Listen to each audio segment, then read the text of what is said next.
Hello everyone, this is C Amita Prajapati और आज का टॉपिक है सी फाइनल ग्रुप 1 की प्रिपरेशन के लिए।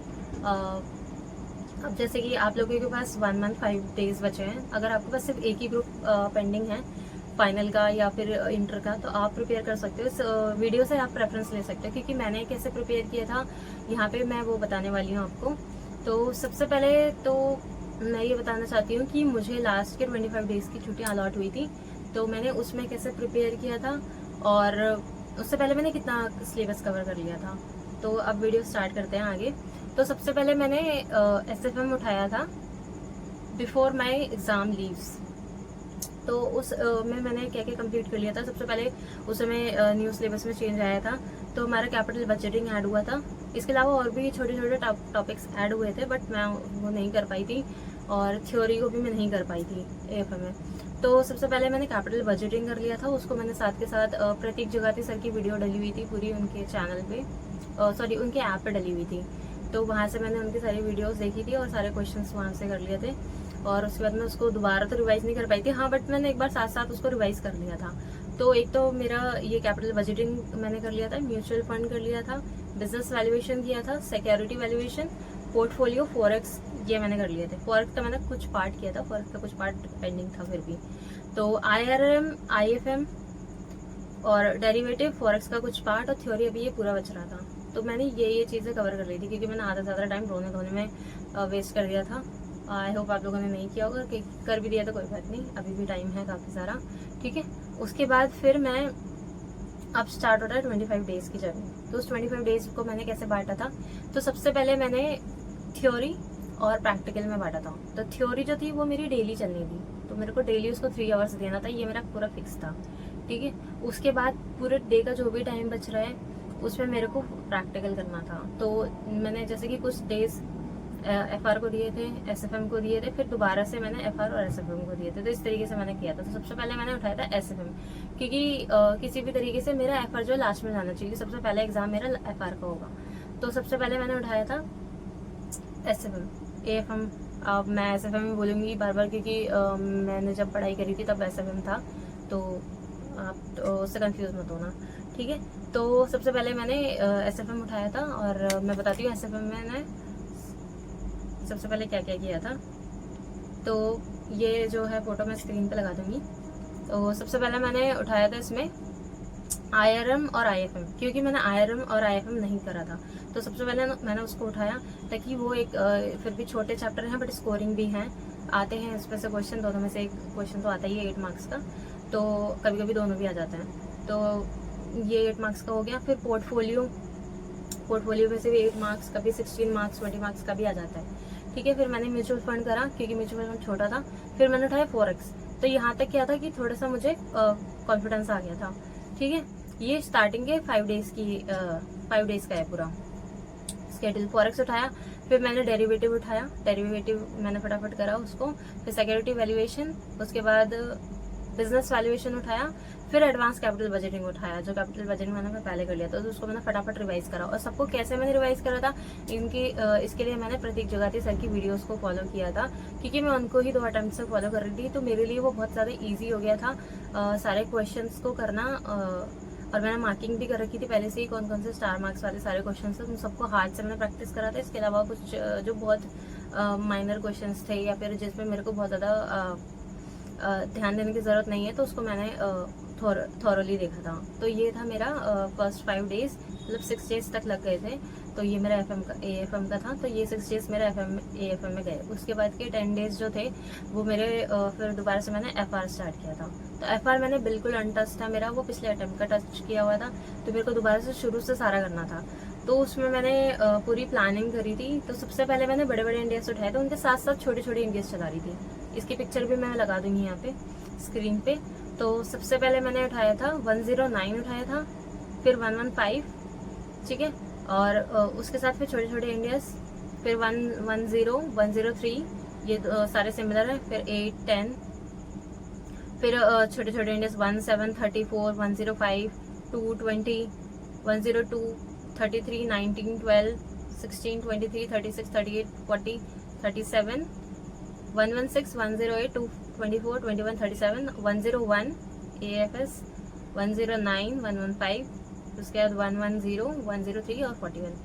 तो ये सारे मैंने करे थे। तो इनको करने का क्या तरीका था, सबसे पहले जो मेरे बड़े बड़े इंडियस थे, ठीक है, उसके लिए मैं प्रतीक जगाती सर को ही फॉलो कर रही थी। तो मैंने बड़े बड़े इंडियस जो हैं प्रतीक जगाती सर का फॉलो किया था। सारे क्वेश्चंस मैंने उसके फटाफट किए और साथ में मैं उनका लेके चली थी। आकाश कंदोई, उनके सारे छोटे छोटे इंडियस है ना, उसके लिए उन्होंने बहुत अच्छी वीडियोस बना रखी है, बहुत शॉर्ट शॉर्ट वीडियोस हैं। और जो भी इंपॉर्टेंट क्वेश्चंस है ना, उसके साथ की ही उन्होंने उसमें समरी फॉर्म में उसको समराइज कर रखा है, समझा रखा है फटाफट उसे। तो वो बहुत इजीली आप कर सकते हो।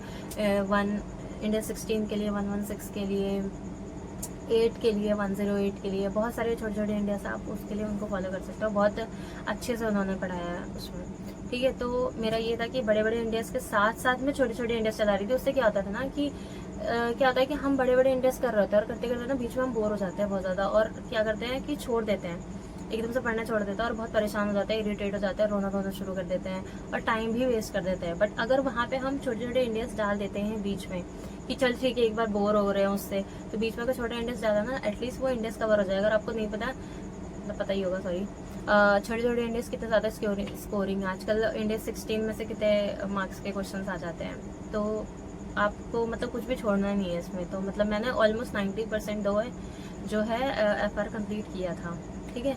तो ये तो फर्स्ट 5 डेज में मैंने बताया, 5-6 डेज SFM को दिए, फिर 10 डेज मैंने FR को दिए। उसके बाद फिर अगेन मैंने SFM को दिए 5 डेज, ठीक है। तो अगेन 5 डेज दिए मैंने, उसमें मैंने फटाफट जो भी मैंने कुछ क्वेश्चन छूटे हुए थे, कुछ चैप्टर छूटे हुए थे, कुछ इंपॉर्टेंट टॉपिक छूटे हुए थे, MTP RTP में कुछ न्यू क्वेश्चन ऐड हुए थे, तो वो सब छूटे हुए थे, उन सबको मैंने इस 5 डेज में कवर किया था। तो यहाँ तक मतलब ऑलमोस्ट मेरे 21 डेज चले गए थे। अब लास्ट के 5-6 डेज बचे थे जो एग्जाम को लेकर के थे, तो उसमें मैंने उठाई थी FR में सबसे पहले मैंने बड़े इंडियस निपटाए थे, क्योंकि बड़े इंडियस में लगता है बहुत टाइम। तो फटाफट उनको मतलब थॉरली रिवाइज करते हुए गई थी मैं। कुछ क्वेश्चन तो मैंने मार्क किए थे कि हाँ ये क्वेश्चन तो मुझे देखना ही है एग्जाम टाइम में। और MTP RTP मैंने देखा था बहुत अच्छे से, जितने भी न्यू क्वेश्चन ऐड हुए थे उन सबको मैं लेकर के चली थी, उन सबको मैंने किया था इस बार। और उसके अलावा हाँ, बड़े बड़े इंडियस भी कर लिए, फिर साथ में छोटे छोटे इंडियस चलाए। और लास्ट वाले डे जो एग्ज़ाम से पहले वाली जो सुबह होती है ना, उस दिन मैंने दोबारा से बड़े इंडियस उठाए थे सारे, तो उनको कवर किया था। तो ये मतलब पूरा प्रोसेस था। तो जो भी मेरा प्लानर है उसकी मैं फ़ोटोज़ लास्ट में भी लगा दूँगी, एक पूरी की कैसे मैंने किया था। तो अच्छे से आप स्कोर कर सकते हो मार्क्स अपने। हाँ, और थ्योरी के लिए तो मैं भूल गई। तो थ्योरी के लिए क्या था कि मैंने 3 आवर्स पर डे का दे रखा था।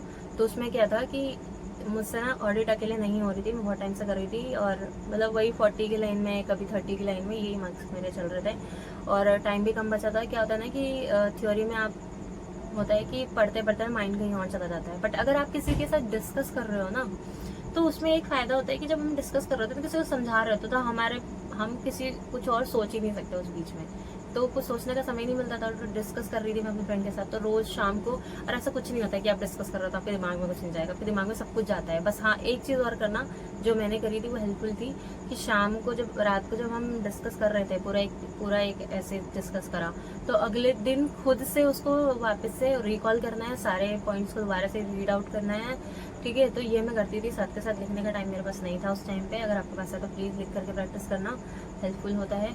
तो हाँ, ऑडिट में कैसे करा था, सबसे पहले मैंने प्रोफेशनल एथिक्स उठाया था, उसको 2 डेज लेकर के उसको पूरा कंप्लीट 2-3 डेज में पूरा कंप्लीट करा था उसे, ठीक है।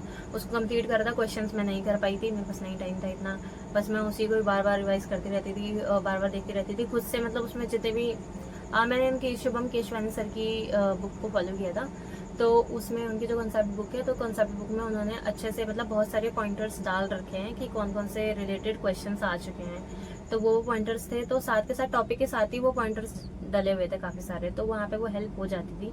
तो प्रोफेशनल एथिक्स मैंने ऐसे कंप्लीट करा, ठीक है। फिर उसके बाद सबसे पहले 700 की सीरीज़ उठाई थी ऐसे की। तो ऐसे की 700 की सीरीज़ को पूरा किया, और उसको कंप्लीट करने के बाद मतलब बिल्कुल वैसे ही चल रहा है। शाम को डिस्कस करना है, शाम को कम से कम मतलब रात के टाइम पे कम से कम 2 से 3 इंडेज को कवर करना है, अगर छोटे हैं तो। और बड़े हैं तो एटलीस्ट मतलब 1 तो पूरा हो ही जाए और सेकंड पे पहुंच जाओ। हाँ, मानती हूँ कि बहुत टाइम लग रहा था और बहुत सारा सिलेबस कवर नहीं हो पाया मेरा ऑडिट का, बट थैंकफुली मतलब मेरे को बस ये थे कि बस 40 मार्क्स मेरे किसी तरह आ जाए, तो 40 मार्क्स ही आए हैं। ऑल द पेपर ऑडिट का टफ आया था, अगर थोड़ा लीनियंट पेपर आता तो मैं भी शायद ज़्यादा स्कोर कर पाती उसमें। तो मतलब इस प्रोसेस से भी हम अच्छा स्कोर कर सकते हैं। तो अगर आप उसके साथ लिख रहे हैं या फिर क्वेश्चंस अटेम्प्ट कर रहे हैं तो बहुत ज़्यादा बेनिफिट आपको हो सकता है। तो ये था सारा 700 की सीरीज़ करी, फिर उसके बाद 200 की सीरीज़ पे गई। 200 की सीरीज़ थोड़ी इजी है, थोड़ी फैमिलियर है। फिर उसके बाद 3 को बाद में उठाया था, 500 की सीरीज़, 700 की सीरीज़, तो ऐसे 7 कह रही हूँ, फिर 300 की सीरीज़। तो इस तरीके से मतलब सारी सीरीज़ को कंप्लीट किया था। और इसके अलावा छोटे छोटे चैप्टर्स थे जो कुछ थोड़े बहुत तो वो भी कवर कर लिए थे। जैसे NBFC कवर किया था, बैंक नहीं कर पाई थी मैं अच्छे से, मतलब बहुत ही कम चैप्टर्स हो पाए थे ऑडिट में। तो मतलब ऑडिट जो है मेरा अराउंड 50% या 60% मेरा सिलेबस कंप्लीट हुआ था, तो इतना ही कर पाई थी। और मार्क्स उसमें 40 आए थे। बाकी FR और SFM में दोनों में 70 मार्क्स थे। SFM में अगर मैंने थ्योरी करी होती तो शायद मैं और ज़्यादा अच्छे मार्क्स स्कोर करती। तो 20 मार्क्स तो वहीं तो स्किप हो रहे थे। उसके अलावा मेरे को एक क्वेश्चन था 7 या 5 मार्क्स का था, वो मुझे नहीं आ रहा था बिल्कुल भी, आउट ऑफ मतलब मेरे लिए तो था आउट ऑफ सिलेबस ही था मेरे लिए। मैंने उसको करा नहीं था या कहीं छूट गया था, ठीक है। तो उसमें भी मतलब 70 मार्क्स आए हैं, वो जो कि अच्छे नंबर है। मतलब ऑलमोस्ट मतलब ये समझ लो कि उसमें मैंने फुल में से फुल स्कोर किए हैं, क्योंकि मेरे को याद है कि मेरे 2 क्वेश्चन गलत हो गए थे जिसमें मेरे 4 नंबर कटे थे। तो 5 मार्क्स का तो मुझे आता ही नहीं, 75 मार्क्स का मुझे आता था। 75 मार्क्स का मैंने अटेम्प्ट किया था जिसमें 4 मार्क्स का गलत हो गया था। 71 में से 70 ला रहे हैं तो अच्छा है ना। तो ऐसा है कि आप भी कर सकते हो। हाँ, सबसे अच्छी चीज़ ये है कि अगर आपके पास कम टाइम है ना तो नेगेटिविटी भी कम होगी। अपने आप को फुल्ली इंगेज रखो, हो सके तो प्लीज़ कोई एक जेन्युइन फ्रेंड हो तो उसके साथ डिस्कस करके मतलब डिस्कस करते रहो। पूरा अपना टारगेट डिस्कस कर सकते हो कि हाँ ये एरिया है, ये मैंने कवर कर लिया है, इतना अगले दिन का टारगेट है वो करना है। थोड़ा बहुत छूट जाए अगले दिन के लिए ट्रांसफ़र कर सकते हो, बट परेशान नहीं होना। कभी भी नेगेटिविटी आ रही है तो नेगेटिविटी ज़्यादातर तभी आती है जब हम एक चैप्टर को करते करते परेशान हो जाते हैं। तो आप उस टाइम पे दूसरा चैप्टर उठा लीजिए, दूसरा कोई छोटा टॉपिक उठा लो ताकि वो कवर हो जाए, क्योंकि वो भी आपको नंबर दिला के ही रहेगा। तो ये सारी टिप्स एंड ट्रिक्स थी, ये सब मैंने ग्रुप 1 के लिए फॉलो किया था। तो आप भी इसे फॉलो कर सकते हैं। And thank you so much.